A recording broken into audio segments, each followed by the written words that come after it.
الذین یؤذون اللہ ورسول لعنهم اللہ فی الدنیا والآخرۃ ولهم عذاب مہین. صلوات محمد و آل محمد.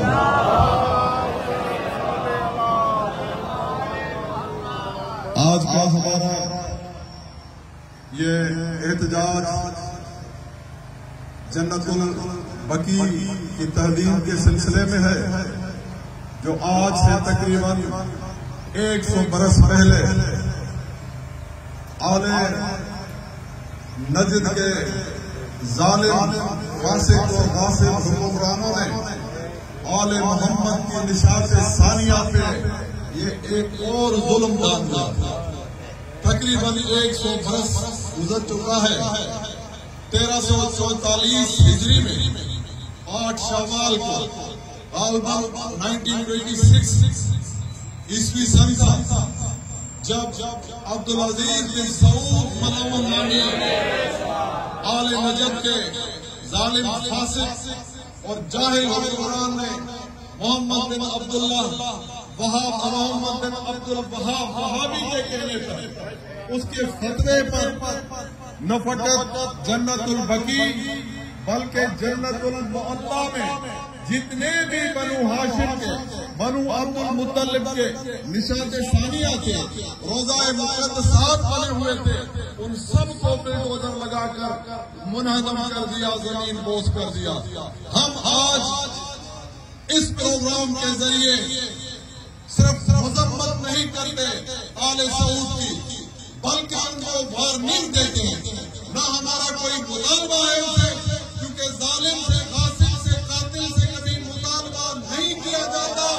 قاتل کی مذمت کی جاتی ہے اور قاتل کو متنبہ کیا جاتا ہے کہ یاد رکھو وہ دور عنقریب آنے والا ہے جب بطول کا بیٹا سلام اللہ علیہ کا بیٹا ظہور فرمائے گا اور تمہیں ان محلوں سے نکال کر کثیر کر تمہارے انجام کو پہنچایا جائے گا.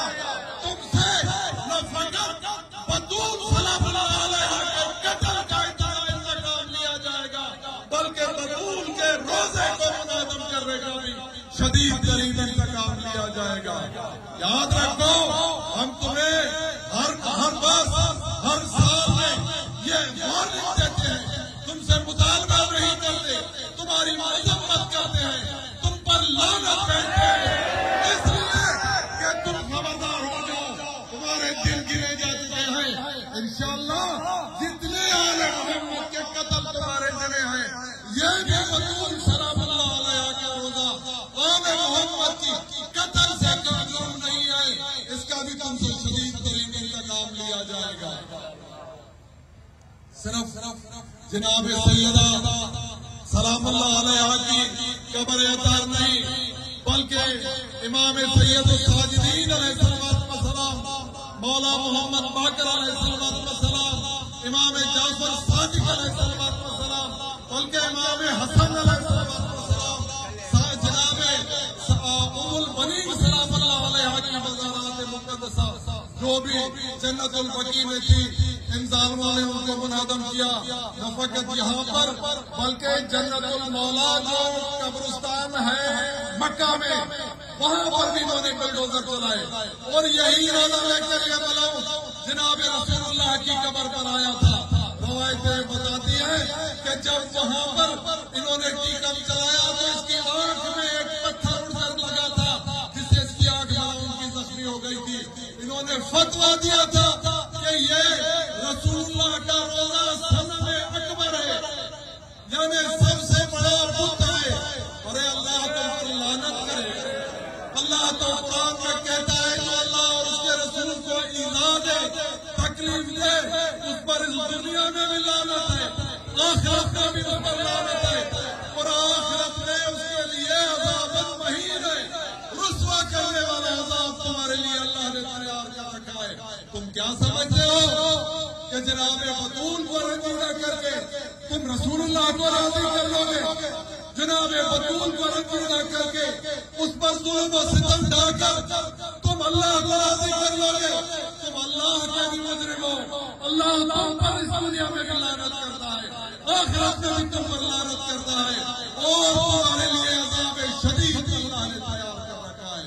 تم رسول اللہ کی یہ تعظیم کرتے ہو کہ تم کہتے ہو کہ رسول اللہ کا روزہ صنم اکبر ہے، اور ایک قرآن تو کہتا ہے وَمَنْ يَعْظِمْ مِنْ شَعْرِ اللَّهِ فَإِنَّهُ مِنْ تَقْوَى الْقُلُوبِ، جو شعر اللہ کی تعظیم کرتا ہے وہی متقی ہے، وہی دلوں کا تقوی اختیار کرتا ہے۔ یہ رسول اللہ کے روزے سے بڑھ کر کوئی اور شعر اللہ ہو سکتا ہے جس کو تم صنم اکبر کہتے ہو؟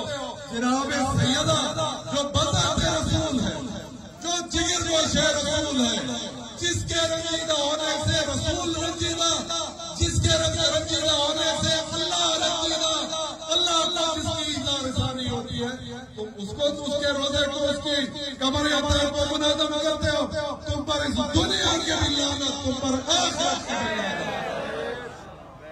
ظلم در ظلم یہ کیا گیا ہے کہ جلتا ہوا بٹومن جو روڈوں پر تم استعمال کرتے ہو سرفیس میں، یہ جو کنکریٹ اور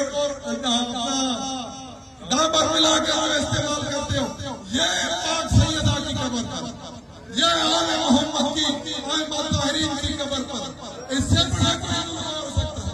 ظالمہ تم نے سیابان تو نہیں چھوڑا، کوئی سایہ تو رہنے نہیں دیا، کم از کم وہ خاک کو رہنے دیتے جو آل محمد کی قبروں کو ڈھانپی ہوئے ہوتی۔